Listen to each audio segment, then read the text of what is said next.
جب رب بندوبست کر دے، جب اللہ اہتمام کر دے، میرے بھائی ضروری تو نہیں کہ ہم پریشان ہی رہیں کہ یار یہ کام میں نے کیا نہیں، میرے کھاتے ڈال دیا گیا، یار اس جرم کا میں مجرم ہی نہیں اور میرے منہ پہ سیاہی ملنے کی کوشش کی جا رہی، یہ میرا کھاتا ہی نہیں اور لوگ مجھے تکلیف دے رہے ہیں۔ ضروری نہیں کہ آپ ہی وضاحت کریں، میرا رب بھی بندوبست فرما دیا کرتا ہے۔ اور جو اہتمام اللہ کرتا ہے نا، جو بندوبست رب کرتا ہے، آزمائش آ جاتی ہے، بڑے بڑوں پہ آ جاتی ہے، لیکن بعض اوقات بڑی تکلیف ہوتی ہے جب اس بندے کو لوگ کٹہرے میں کھڑا کر دیں جس کا جرم ہی کوئی نہیں، اس شخص سے لوگ سوال جواب شروع کر دیں جس بیچارے کے خیال میں بھی وہ بات نہیں، پھر وہاں وضاحتیں دینا، نہ کردہ گناہوں کی وضاحتیں دینا، یہ بڑا بوجھ بنتا ہے، بڑی تکلیف ہوتی ہے، اور لوگ کرتے ہیں یہ کام۔ یہ ہمارے دور کا تقاضا ہے، لوگ پہلے آپ کو اپنے حق میں قائل کرتے ہیں، اپنی فرما برداری میں لانا چاہتے ہیں، اگر آپ نہیں آتے تو پھر وہ آپ کو مجرم قرار دے دیتے ہیں، یا میرے ساتھ چل ورنہ پھر میں تیرے خلاف پراپوگنڈا کروں گا۔ دو ہی باتیں۔ حضرت عائشہ صدیقہ رضی اللہ تعالیٰ عنہ فرماتی ہیں، ایک عورت تھی اور اسے نبی پاک صلی اللہ تعالیٰ علیہ وسلم نے وہ کلمہ پڑھ کے مسلمان ہوئی، مدینہ طیبہ آ گئی تو حضور نے مسجد نبوی شریف میں اس کے لیے مکان، ایک سادہ سا کمرہ ساتھ مسجد کے بنوا دیا، وہیں رہنے لگی۔ اکثر وہ سیدہ طیبہ کے پاس آتی تو حضرت عائشہ صدیقہ رضی اللہ تعالیٰ عنہ فرماتی ہیں وہ بڑی باتیں سناتی اور آخر میں کہتی وہ ہار والا دن بھی بڑا عجیب دن تھا اور میرے رب کی قدرتوں کا دن تھا، وہ بھی بڑا عجیب دن تھا۔ سیدہ عائشہ صدیقہ رضی اللہ تعالیٰ عنہ ایک دن فرمانے لگی کہ تو ہار والے دن کا بڑا ذکر کرتی ہے، وہ کیا دن تھا؟ تو خاتون کہنے لگی اماں جی وہ دن تھا جب میرے رب پر بھروسہ اور مضبوط ہو گیا، جس دن میرا اپنے رب پر توکل اور بڑھا، میرے ایمان میں یقین میں اور پختگی آئی۔ کہنے لگی میں ایک گھر کی کنیز تھی، نوکرانی تھی، اس گھر میں ایک بچی تھی جس کے پاس سونے چاندی ہیرے جواہرات کا ہار تھا۔ اس زمانے میں چمڑے کے اوپر لوگ ہیرے جواہرات لگاتے تھے، کئی دفعہ سرخ رنگ کے چمڑے پہ لگائے جاتے تھے، وہ بچی پہنتی تھی تو کہتی ہیں وہ بچی کے اس نے اتار کے رکھا یا اس سے گرا وہ ہار تو چیل اسے اٹھا کے لے گئی گوشت سمجھ کے اور میرے سامنے اٹھا کے لے گئی۔ گھر والوں نے مجھ سے پوچھا، یہ بخاری میں موجود ہے، گھر والوں نے پوچھا مجھ سے کہ وہ ہار کہاں ہے تو میں نے کہا چیل اٹھا کے لے گئی۔ گھر میں کچھ چوری ہو جائے تو سب سے پہلا الزام کس پہ لگتا ہے؟ ملازمین پہ۔ کہتے انہوں نے مجھے بڑا مارا، بڑی تکلیف تھی، حتیٰ کہ میری شرمگاہ تک کی تلاشی لی، میری عزت اتنی خراب کی میں بتا نہیں سکتی۔ میں نے اپنی زندگی میں ایک واقعہ دیکھا، ایک امیر گھر میں چوری ہو گئی، ملازم کو اتنا مارا کہ وہ چارپائی پہ پڑ گیا، پولیس والوں سے اتنی مار پروائی گئی کہ وہ بیچارہ چارپائی پہ پڑ گیا، اور پھر وہ اتنا بیمار ہوا اور کچھ دنوں کے بعد پتہ چل گیا کہ چور تو اپنا بیٹا ہے ان کا، پھر اس کا انتقال ہو گیا۔ اب وہ سیٹھ صاحب اور گھر والے آ کے مرنے والے کے کان میں معافیاں مانگ رہے ہیں، کان میں۔ تو میں نے ان سے پھر کہا تھا کہ یہ تو اب چلا گیا ہے، تمہارا زور چلتا تھا نا تو تم نے قانون خریدا اور تم نے اسے جتنا ہو سکا تم نے اسے مار پڑوائی، تمہارے پاس جو عدالتیں تھیں تم نے وہاں کارروائی کی، اب ایک عدالت قیامت کے دن لگے گی۔ یہ کمزور تھا نا، کچھ کر نہیں سکا۔ وہ خاتون عرض کرتی ہے سیدہ عائشہ کی خدمت میں کہ مجھے بڑا مارا، مجھے تکلیف دی، میں کہہ رہی تھی کہ میرے سامنے چیل لے گئی ہے پر وہ نہیں مان رہے تھے، اماں جی انہوں نے مجھے بڑا مارا۔ حضرت عائشہ صدیقہ کہتی ہیں پھر کیا ہوا؟ کہنے لگی اماں جی جب کوئی میرا مددگار نہ رہا، مجھے تکلیف دے رہے تھے، رسوا کر رہے تھے، تو میں نے اپنے رب سے مدد چاہی، میرے رب کی طرف میں نے توجہ کی، میں نے کہا مالک اب تو ہی میرا مددگار ہے۔ کہتی ہے وہ مجھے مار رہے تھے تو وہ چیل جو ہار لے گئی تھی وہی لے کے واپس آ گئی، اور ہمارے سروں کے قریب لا کے اس نے جب اس ہار کو پھینکا، وہ مجھے چھوڑ کے سائیڈ پہ ہوئے، وہ میری بے گناہی جان گئے، لیکن آپ کو بتاؤں اس دن سے میرا اپنے رب پر یقین اور بڑھ گیا۔ جب انسان پورا ٹوٹ جاتا ہے اور جب کوئی چاروں جانب اس کا مددگار نہیں ہوتا تو رب تو ہوتا ہے نا، اللہ تو اس کا مددگار ہوتا ہے نا، وہ تو پھر اپنے اس بندے کی مدد کرتا ہے نا، پھر وہ تو توانائی دیتا ہے نا، وہ تنہا نہیں چھوڑتا، وہ تو آنسوؤں والوں کے آنسوؤں پہ بڑا کرم فرماتا ہے، وہ تو قسم پرسی میں آ جاتا ہے، اس کی رحمت بڑھ کے استقبال کر لیتی۔ تو بھائی جب آپ پر اللہ کی حکمت کے تقاضے پورے ہونے لگیں اور زندگی میں کبھی کوئی ایسا وقت آئے کہ آپ محسوس کریں کہ تنہا رہ گئے ہیں اور کئی اپنے بھی مخالفین کی جماعت میں نظر آنے لگے ہیں، تو اس وقت پھر دل، روح، زبان اور ذہن کو یکجا کر کے سمجھ لینا کہ جب ساری دنیا ساتھ چھوڑ جاتی ہے تو رب کی رحمتیں اس وقت بھی ساتھ رہتی ہیں اور اللہ کی مدد اس وقت بھی بندے پہ کرم نوازی کرتی ہے۔ حضرت عبداللہ ابن عباس فرماتے ہیں میرے نبی پاک علیہ السلام نے میری تربیت فرمائی، حضور نے میری تربیت فرمائی، اور محبوب پاک علیہ السلام نے فرمایا عبداللہ یاد رکھنا، یہ نوجوان دوست میری بات لکھ لیں، پریشان لوگ میری بات لکھ لیں، جن کے پاس قوت فیصلہ نہیں وہ اس بات کو لکھ لیں۔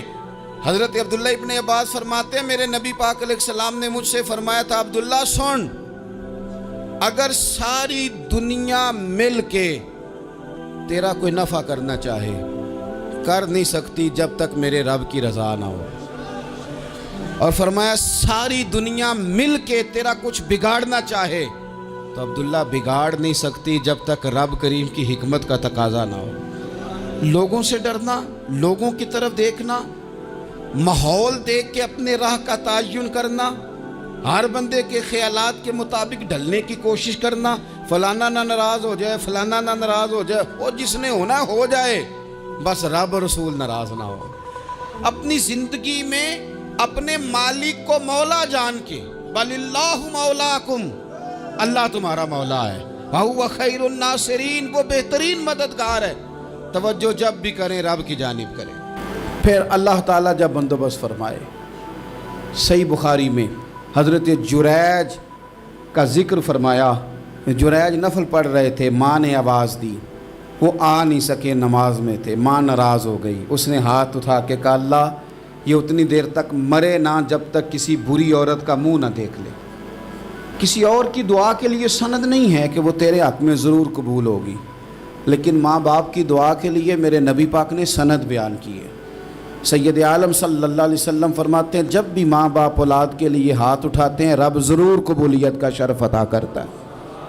تو جہاں سند موجود ہے نا، کچھ افتتاح باجی سے بھی کرا لینے چاہیے، کچھ کام شروع کرنے سے پہلے صرف اماں سے ہی دعا کرا لینی چاہیے، یہ والا افتتاح بھی بڑے کام کا ہے کیونکہ یہاں سند بیان کر دیا میرے نبی کریم۔ تو جناب جریج کی ماں ناراض ہو گئی، کہنے لگی اللہ اس نے میری بات نہیں سنی، اب تھے تو وہ نیک لیکن رب کریم کی حکمت کا تقاضا ہے، ماں کی دعا کو بھی قبول کرنا تھا، اللہ نے آزمائش میں مبتلا کر دیا۔ والدہ تو چلی گئیں، وہ ایک خیمے میں، ایک کٹیا میں، ایک جھونپڑی میں عبادت کرتے تھے، اللہ کو یاد کرتے تھے، رب رب کرتے تھے، اور لوگ ان کی بڑی تعریف بھی کرتے تھے، لوگ ان کے ارادت مند بھی تھے، عقیدت مند بھی تھے، اہل محبت بھی تھے۔ ایک عورت آ گئی، بس وہ اللہ کی حکمت پوری ہونی تھی، اس نے آ کے پہلے تو انہیں اپنی طرف مائل کرنا چاہا، جب نہ مائل ہوئے تو الزام لگا دیا۔ پہلے اس نے قائل کیا، جب جناب جنید قائل نہ ہوئے تو اس نے قریب ایک چرواہا تھا، اس چرواہے کے ساتھ جا کے منہ کالا کیا، مقررہ وقت پہ بچہ پیدا ہو گیا۔ لوگوں نے کہا کس کا ہے؟ کہنے لگی اس خانقاہ میں، اس حجرے میں عبادت کرنے والے کا ہے۔ اگر کسی دیندار پر ذرا سا بھی الزام لگ جائے تو آپ یقین کریں کہ بڑے بڑے خوفناک لوگ بھی نیک ہو جاتے ہیں، جن کا اپنا سارا ماضی کالا سیاہ ہو وہ بھی اجالوں کے راہبر بن جاتے ہیں، جن کی اپنی زبانیں ساری زندگی آلودہ رہی ہوں وہ بھی بڑے بڑے اعلیٰ سچ بولنے لگتے ہیں۔ اعلیٰ کچے میرے مکان کی دیوار کیا گری، لوگوں نے تو میرے صحن میں رستے ہی بنا لیے۔ بڑے لوگ آ جاتے ہیں پھر بڑا کچھ کرتے ہیں اور بڑے بڑے خوفناک جملے کستے ہیں، بس کو نقطہ جو ہاتھ آ گیا ایسے جیسے گرنے کا انتظار کر رہے تھے۔ اب جناب لوگ اٹھے، احتجاج شروع ہو گیا، شور پڑ گیا، یہ بابا بڑا نیک بنتا تھا، نفل پڑھتا تھا، عبادتیں کرتا تھا، دیکھو اس کا حال کیا ہے کہ اس نے ناجائز بچہ پیدا کیا۔ بغیر تحقیق کے میں کہہ چکا ہوں کہ الجھے الجھے بکھرے بکھرے روز و شب دیکھے گا کون، لوگ تیرا جرم دیکھیں گے سبب دیکھے گا کون، لوگ تیرا جرم دیکھیں گے سبب کوئی غور نہیں کرتا کہ وجہ کیا تھی۔ او بھائی کچھ تو مجبوریاں رہی ہوں گی،